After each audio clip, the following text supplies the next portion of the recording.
for some screaming heavy metal? We rock! But the evil that men do lives on. We gonna bang your head! You are now listening to the Music Mania podcast, a hard-hitting show featuring all things hard rock and heavy metal. And now here are your hosts, the Twins of Chaos, Clint Switzer and Paul Lagana. Thank you so much for joining us here on the Music Mania podcast. Clint Switzer and Paul Lagana off of a whirlwind week, Paul, where we've seen Guns N' Roses. We saw it at Arrowhead Stadium in Kansas City. 25,000 was the attendance. Disappointing a little bit on the attendance? It looked full the lower level, though. It might have been for them, I think, compared to what it was like Detroit. I think they got 40,000, and maybe Washington, D.C. had a little more, but right.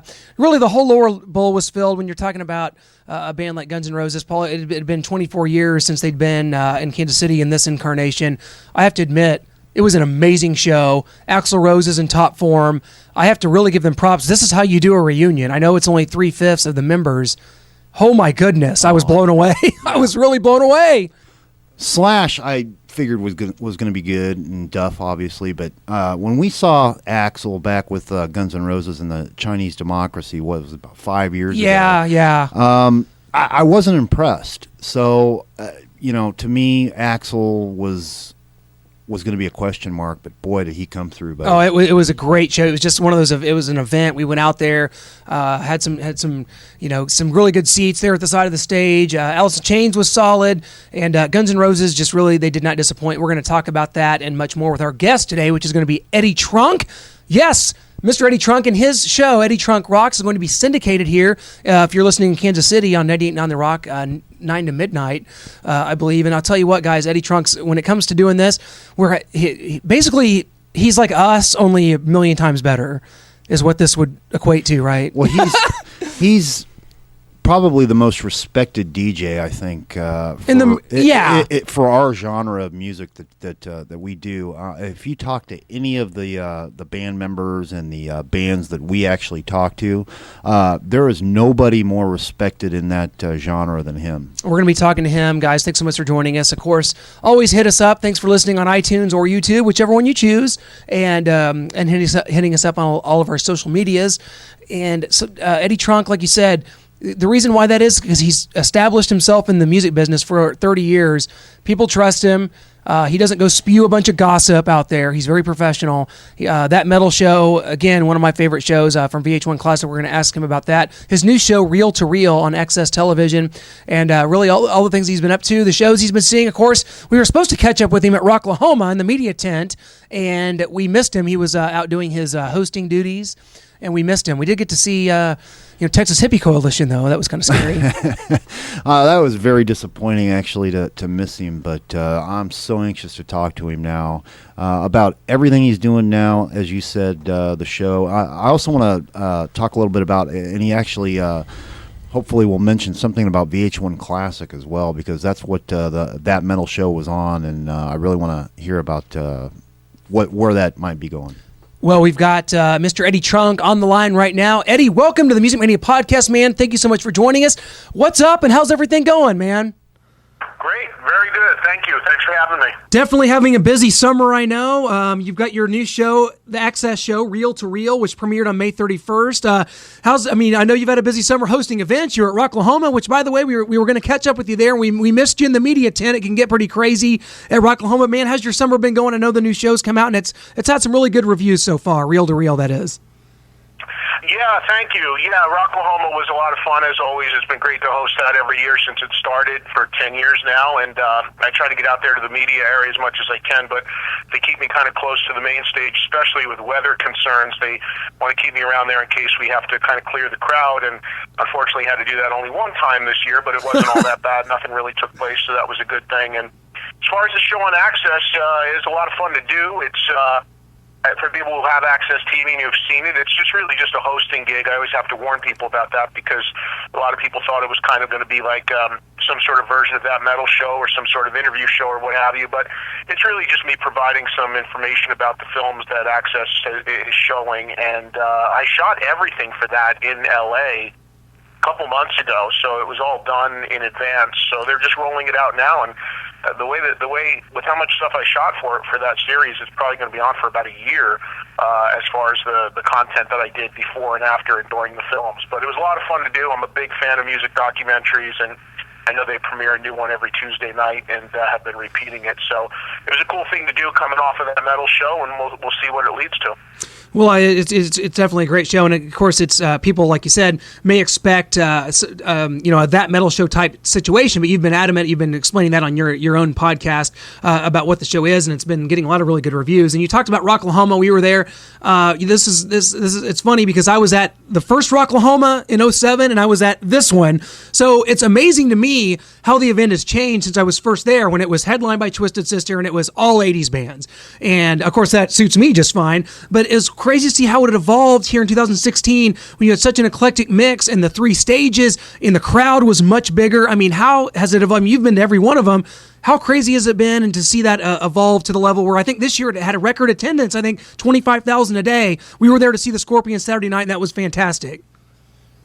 Yeah, it's I understand that the people who wanted it to remain an all-80s event, they were not so happy about the changes that took place, and I get that, and I understand that, but it had to happen because there were definitely major drop-offs in attendance after the second and third year of it being all 80s. So it was something that was really necessary to take place, and over the years, it's evolved to the point where it is now. As you said, it's a mix of different genres, and I think that it's great. I discover new bands at it every year. There's still some of the 80s bands in there. It's well attended. It's way better run. So I'm a fan of what they've done, and I think that it was something that was very necessary that had to happen. And most of the people have really gotten into it. And as you said, the attendance is growing every year to the point where they had the most people they've ever had this year. So it's all good on that front. You know, there's a ton of music festivals now. And I think what separates Rocklahoma from all the other ones out there is that very unique mix where it is, you're going to get Scorpions, Sebastian Bach, Great White, but you're also going to get Disturbed and Rob Zombie or what have you. So it's a mix of a lot of different things, and I think that's what makes it unique and cool. And if people go into these events with an open mind, they might just come out with some bands that they had never heard of or never seen live that suddenly they kind of like, and I think that's a good thing. No doubt about it, Eddie, and that actually leads me to this next question for you, because I was just kind of curious about what you thought about the new bands, actually the new rock bands coming up in this day and age. How do they differ from back when we were kids, and what do you think about the new bands coming up? Well, there's a lot of new bands that I like a lot. I just don't know how many of them have a chance to break through, because I think people's relationship with music now is so different than when some of the bands we loved, especially bands from the 80s, came through, where it was this great passion and people waited every week for a new record to come out and went to record stores and cared about that sort of thing and waited in line for tickets and what have you. It's a very, very, very different world we're in now. So because music is kind of disposable to a lot of people don't feel the need to pay for music. They just listen to stuff on YouTube or through streaming services. I don't know if we're ever going to see bands break through and become as big as they once were. As far as new bands, and that kind of sucks, because I love and support a lot of the classic bands and the new music they make, which a lot of it's really good, but nobody seems to care. And new bands that fit what I'm into, I support as well. But I find it really hard for people to really take the time to want to learn about them or get into them. And there's a band now that just put out their second record called Scorpion Child that I love. Yes. There's the Rival Sons I've been a fan of since the beginning.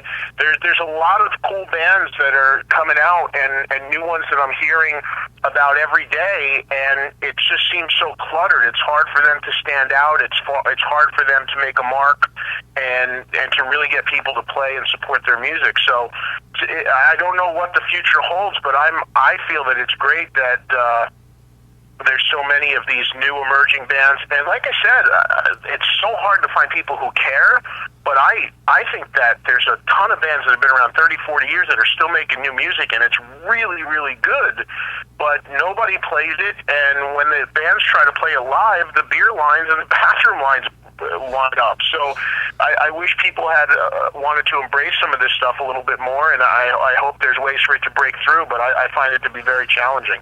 Crash Midnight's another band that I'm a big fan of that's just come up. And I remember, talking about That Metal Show and how influential that was. A lot of people love that show. Everyone does. And I remember the very first time I ever heard of the band Ghost was on That Metal Show back in around 2010. I'd never heard of the band at all, and now look where they are. I mean, you guys not only talked about and hosted and had interviews with bands from back in the day, but also broke new bands out, and that's the very first time I ever heard of them.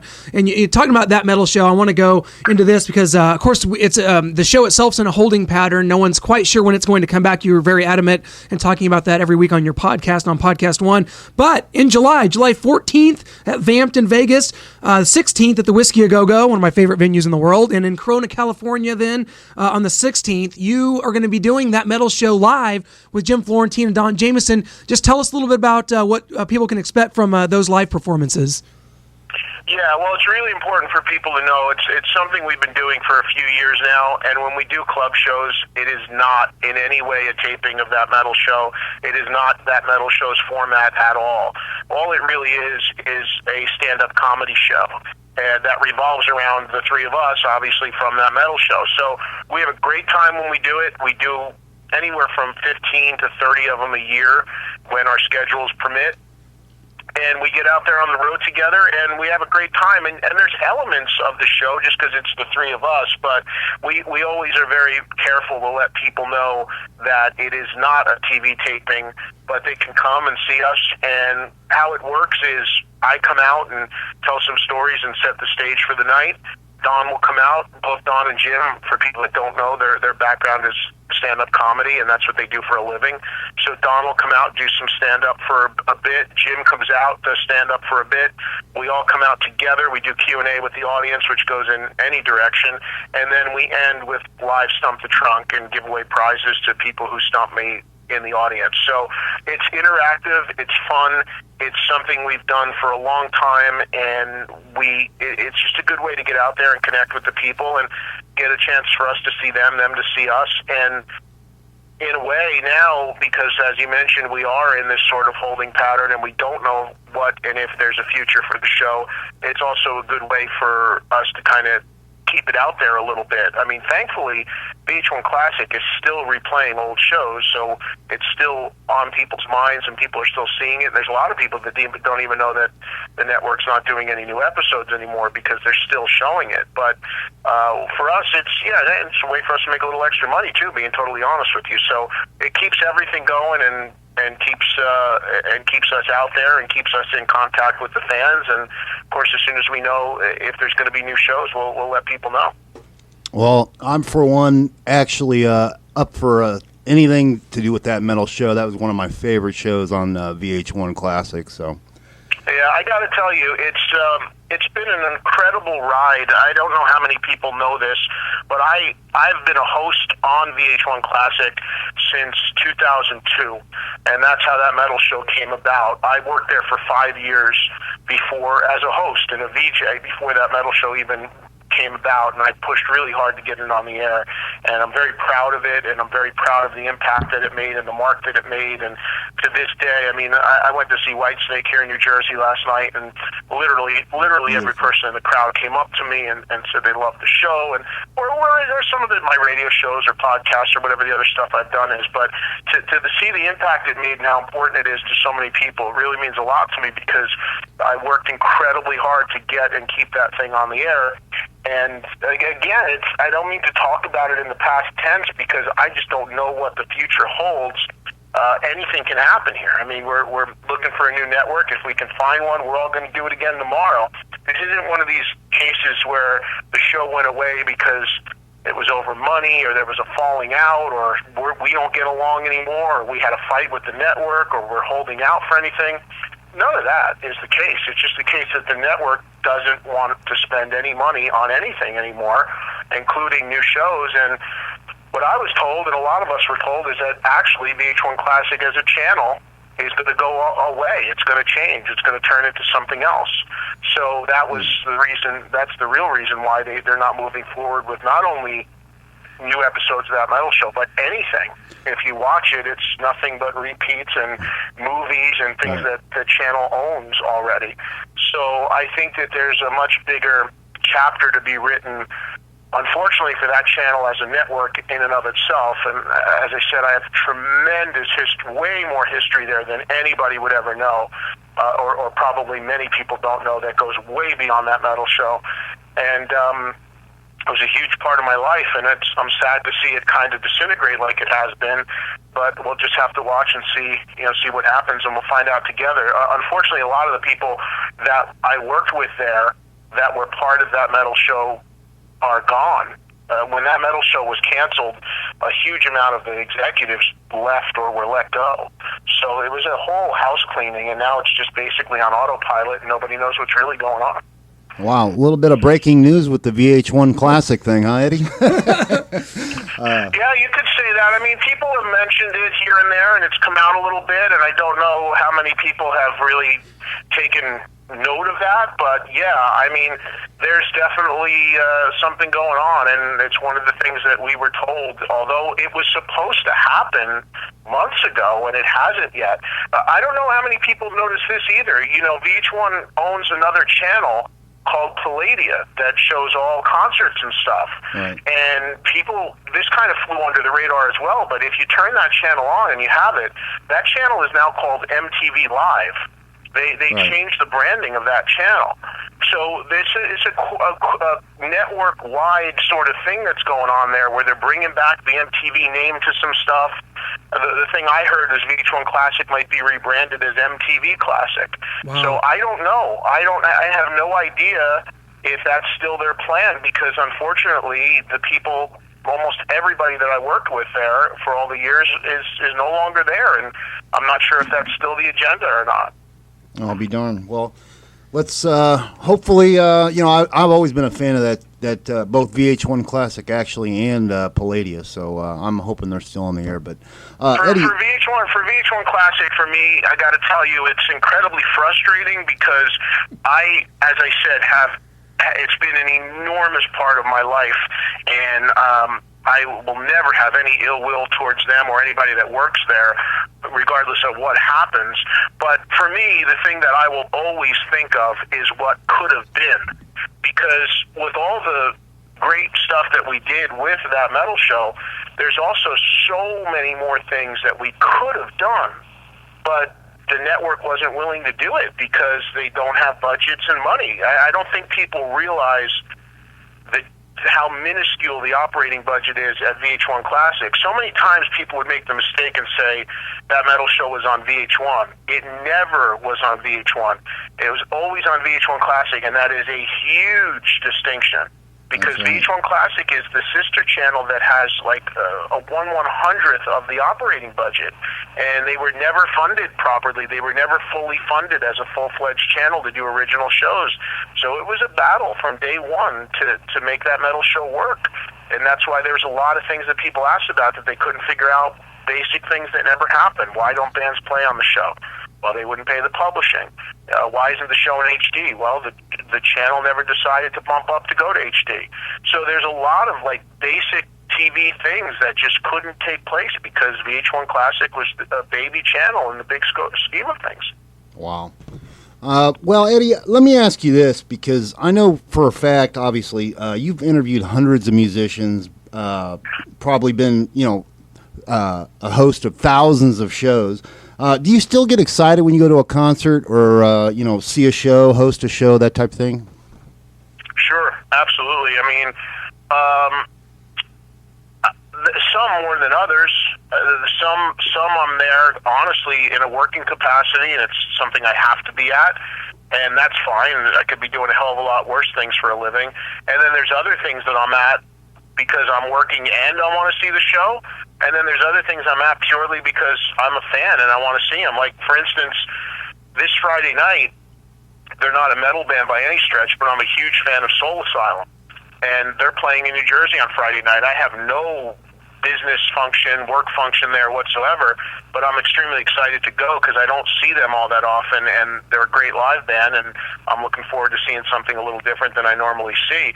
So it's case by case, but there's bands that, I mean, if I'm going to see Aerosmith, if I'm going to see UFO, if I'm going to see the bands I grew up with that I just love to death, I mean, I'm always going to get that juice. I'm always going to love it. They're going to see Iron Maiden, they're going to see Judas Priest, all the old school stuff that I grew up with, and the same with the newer bands that I love as well. So, but there's times where I go to shows and I have to be there for whatever reason, and it's nothing against the bands, but I may have literally seen them 10 times in the last 2 years, and it's like, okay, you know, I get it. I know the set. I know what they're going to do, and it's all good. But you're not as quite as jacked as seeing somebody that you haven't seen live in 2 or 3 years. Absolutely, and I want to get into this because your podcast, which has just come on Podcast One, the app, here in the last few months, it's a must-listen.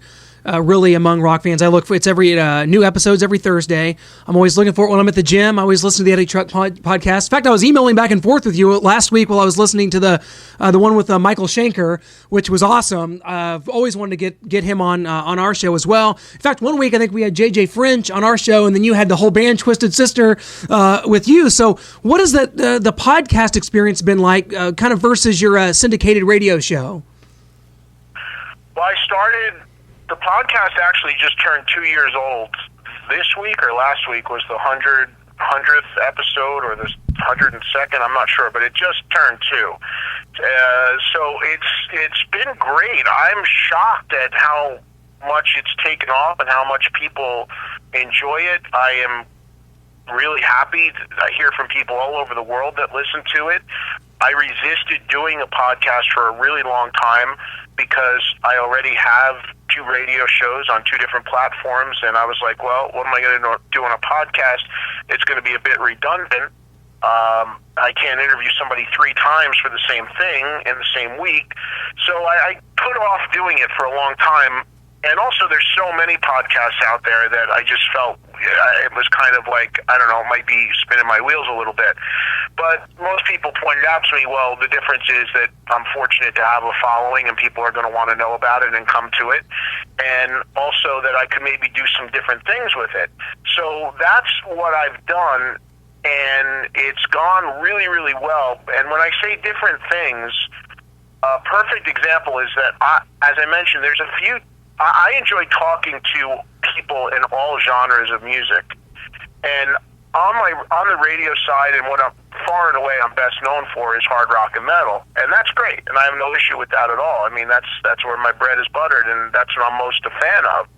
But I do like to talk to other artists, and before that metal show, in the 5 years I was a host at VH1 Classic, I interviewed every genre of artist in every genre of music. Sure. I mean, I've got the tapes. I mean, I interviewed everybody you could name in pop, R&B, rock, funk, everything.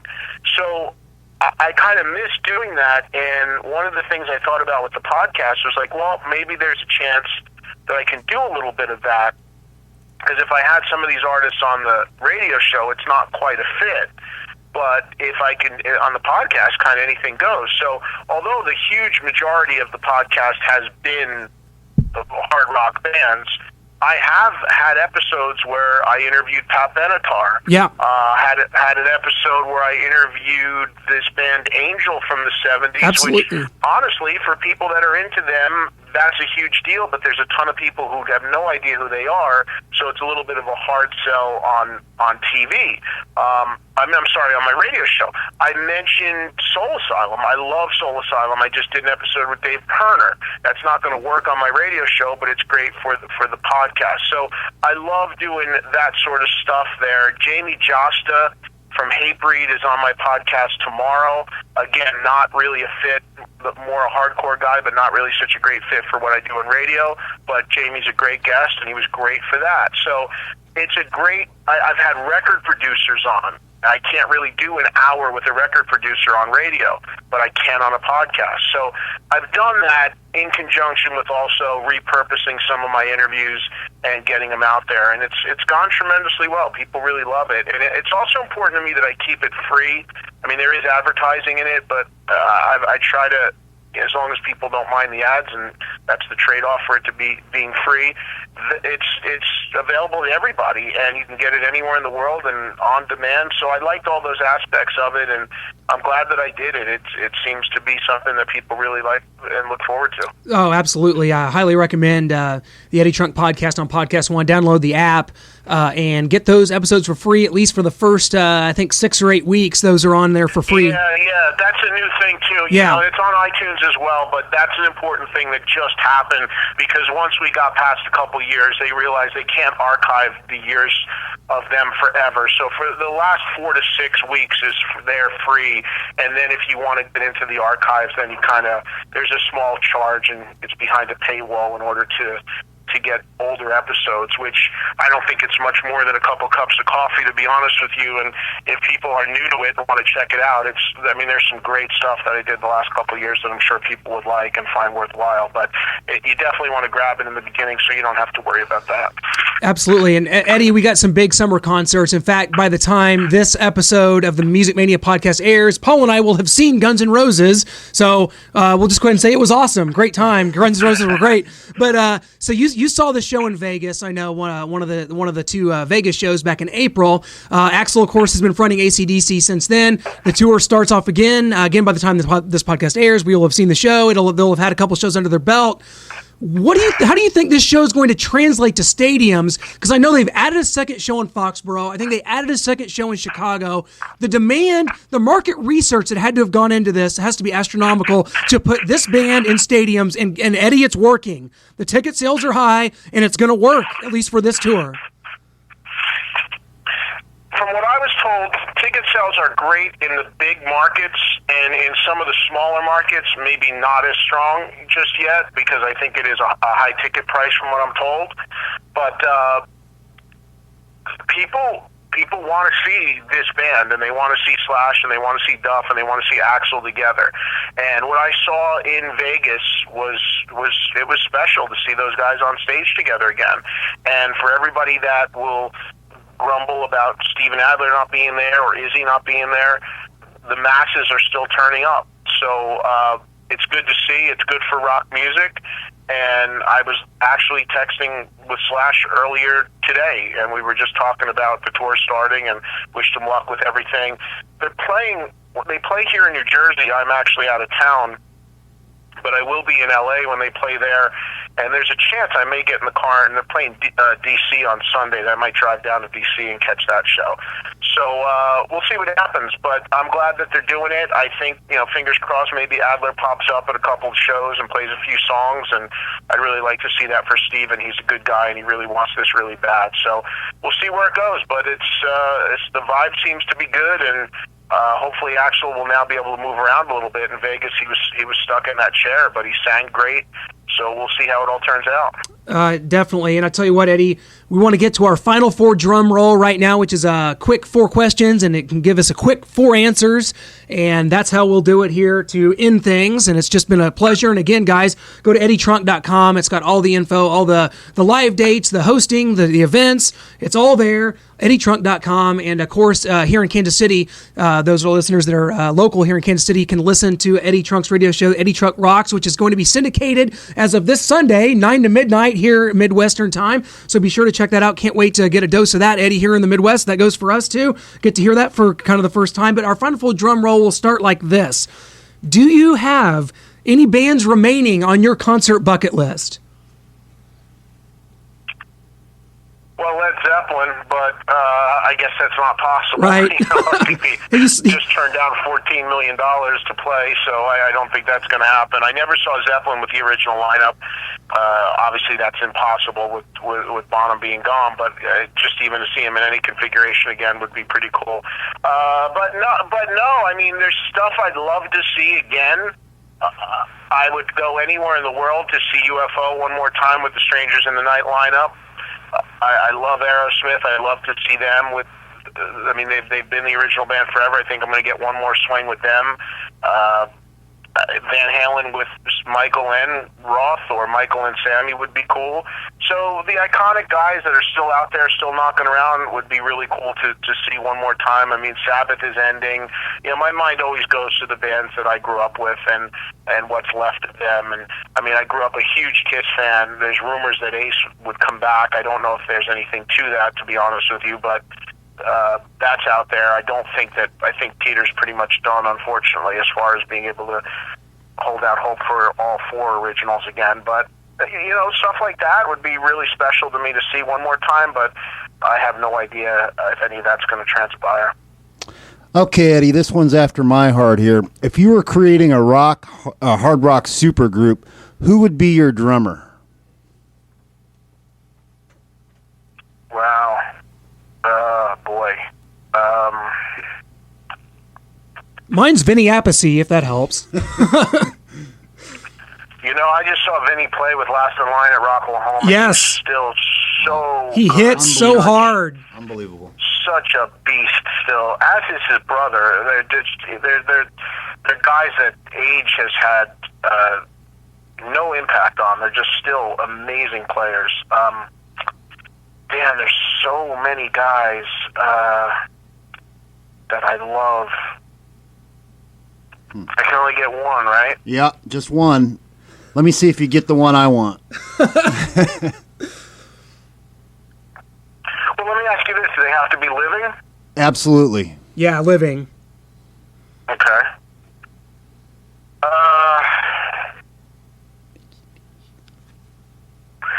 I'll tell you what. People are going to say that I'm just saying this because he's a close friend, but I'm really not. And I would probably say Mike Portnoy, because Mike is so versatile and can play everything, and does. I mean, he plays with 5 different bands now. But Mike could play metal, he could play hard rock, he could play rock, he can play thrash, he can play progressive. So no matter what direction the band would go in, I'd know that Mike could handle it as a drummer. So I'd probably have to say Mike. Well, I was thinking Mickey D, but Portnoy works for me as well. D's a hard hitter and good. I just saw Mickey D play with Scorpions. He was great. Yeah, we were at that Rocklahoma show. That was great to see him. He was a great fit for Scorpions. Okay, question 3, little off topic of music, but I know this one will resonate with you. How many football games will the New York Giants win in 2016? Wow, I am always optimistic with my football team. I'm always half glass full. I always go into every year thinking they're going to be great, and I'm going to say, and I'm obviously wishful thinking here, but I'm going to go 10-6, and I think that it all depends upon, like every season does, it all comes down to injuries. But as much as I miss Coughlin, I really like the new coach, and I really, really like the idea of, for the first time ever, potentially Victor Cruz and Beckham being on the field together as receivers. And I think that's going to give people nightmares. I think Eli may have his best statistical year ever this year. Again, assuming the offensive line stays healthy, assuming the receivers stay healthy. So I'm excited. I can't wait already, and I'm going to say 10-6. And hey, 10-6 can get the Giants to the Super Bowl any given year. They've done that before, so that could be a Super Bowl team at 10-6. It should get them to win the division, but I mean, again, I'm the ultimate optimist and fan when it comes to my football team. So I'm always going into every year feeling pretty good. And after week 1, I might call you and tell you they're going to be 6-10. You know, but we'll see. As long as they beat the Cowboys twice a year, I'm good with that. And you know what? If they went 2-14, but the 2 wins were against the Cowboys, I'd make that work too. Awesome. All right, Eddie. Last question for you, my man. Have you ever completely lost control of an interview? Let's see. Almost with Marilyn Manson on that show. That's shocking. Pretty close to going off the rails. We had one go off the rails with Johnny Rod from Wasp. If you ever want to get a hold of him, that's a great one. He'd be proud if I talked to him right now. He'd be proud of me saying that his interview completely lost control. Eddie, I've never seen anything like it. I'm pretty good at reeling people in, but in that case, I was taken over completely by drinking and driving Johnny Rod. So for a future guest, you might want to get a hold of him if you remember Johnny. Wow. Okay. Well, Manson was on that metal show, and people who saw that episode, Biff from Saxon was the other guest, and there were a lot of people to this day that think that Biff is pissed off at Manson, and I've asked Biff twice privately if he was at all upset about being on that show with Manson and Manson's antics, and he assured me both times he wasn't, and that he found it funny and amusing. But for people who saw the show, Manson was drinking absinthe and completely off his rocker, and it was probably the show that we most had to edit to make it even airable. But as I've said to many people many times, if you're going to have Marilyn Manson on, you kind of expect that that's going to come with the territory, and you kind of want that versus a politically correct Manson. So I was okay with it, and we even had him back after that. He did a top 5 with us. So I've always been a fan, and I think it's kind of fun to get the train wreck every once in a while. Yes, absolutely. I'm very structured when it comes to this. I like being very professional in these interviews, but that time with Johnny Rod, I'll never forget it. And it was bizarre. And of course, it wound up being our most viewed, listened to podcast ever because it was insane. So that's another part of it. And I do remember that Manson interview and remember how bizarre that was. That was 5 or 6 years ago. Great stuff. Eddie, well, I tell you what, we cannot thank you enough for your time. We kept you way longer than we really intended to. And that's just, we can't thank you enough. As somebody we look up to a lot doing the show as we do it, someone like you is a huge inspiration for us because you've made a living doing what we want to do, to talk to these guys, to meet these people, to go to these shows, and to be such a part of it, and to be such a voice for fans. It's just such a wonderful thing. And guys, I'm going to run through this real quick, Eddie, before we let you go. You guys, you're going to be, the show is Reel to Reel, and it is on Access Television, and the podcast is the Eddie Trunk Podcast on Podcast One, and Eddie Trunk Rocks. It is going to be syndicated here in Kansas City. It's starting this Sunday, and it's 9 to midnight. Eddie, you can't thank you enough. That was a mouthful. Sorry about that. Cannot thank you enough for your time, my man. And we look forward to catching up again next year at Rocklahoma. We're going to make it a point. We're going to meet up in the tent. We're going to talk some NFL football, talk some music, and it'll be good to meet you next year, my man. Sounds like a deal, and I wish you guys luck. I thank you for having me. And just a real quick mention as well, there's another radio show that I do on satellite radio that's essentially a talk show with a lot of music as well, but interview and talk show, and it's live on Monday nights from 5 to 9 Kansas City time, and it's on Channel 39 on Sirius XM. So anybody that has satellite radio, that's an entirely different show, and have a lot of fun doing that, a lot of guests, a lot of calls from the audience just talking music like we just did. So it's a lot of fun. But I appreciate you guys having me, and I wish you luck. And you're in Kansas City, and I'm a Mets fan, so we didn't talk baseball. That's probably a good thing. 4-3 was the final today, by the way. You guys beat us. I know, but I'm still reeling from last World Series. So. Right. That's what I love about Eddie. He's attuned to the time changes. We get some of our guests that don't understand the difference between Pacific time, Central time, and Eastern time. Another great reason Eddie was one of our greatest guests of all time. It works so seamlessly. He's so into the scheduling. He gets it. Eddie, thanks so much, man. Let's catch up soon, my man. Thank you, Eddie. Guys, thank you. Thanks for having me. You bet. Thanks a lot. Huge thanks to Eddie Trunk for joining us right here on the Music Mania podcast. That's what we do. We bring you the guests that you want to hear. And, at the time that interview was taped, it was before we'd seen Guns N' Roses. So we tape our show sometimes a week or two in advance. And so now that we've seen Guns N' Roses, maybe we'd like to, post-concert go back and discuss the show with him. But we said, hey, it was probably great. So and it was. So Yeah. Eddie, great guest. Definitely answered your questions about VH1 Classic. Yeah, that was kind of a breaking news situation. I wasn't actually expecting to hear that VH1 Classic may be on the brink of extinction. Right. But there it is for you. There it is. And I tell you guys, we can't thank you so much for joining us. It's 4th of July weekend coming up. Great stuff happening. This is the part of the summer where things really get going. You got the concerts, you got the barbecues, you got the outdoor parties, the live music's in the air. Enjoy it. Enjoy every bit of it. Because, Paul, I think, what's next up for us? We got Quiet Riot coming up in a couple weeks here in Kansas City. We've got Kiss coming up at the end of July. We're just going to live it. This is what we do, guys. Send us your feedback, information. You guys want a guest? You guys have a guest idea for us? Send it in. We'll get a hold of them. They may not call us back. That happens sometimes. When you call. Well, yeah, when I call. now, they want to talk to the one and only Clint Switzer. Well, I'll tell you what, Paul, it's a pleasure.